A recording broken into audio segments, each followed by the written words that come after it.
India is repackaging military expansion along the Punjab border under the guise of farmer relief, raising concerns that civilian issues are being used to justify an increased military footprint near Pakistan.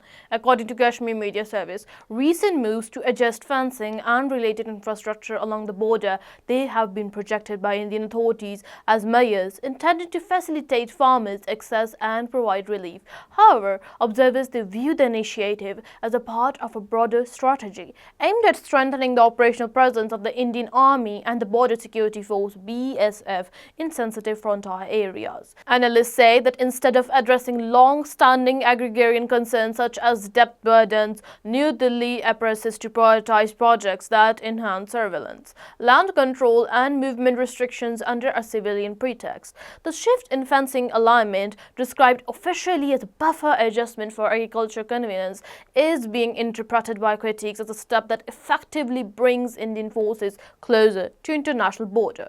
Political commentators they argue that farmer grievances are being used as a narrative shield to legitimize expanded militarization. Observers say the emphasis on strategic optics over substantive agrarian reforms exposes contradictions in India's claim of prioritizing civilian welfare.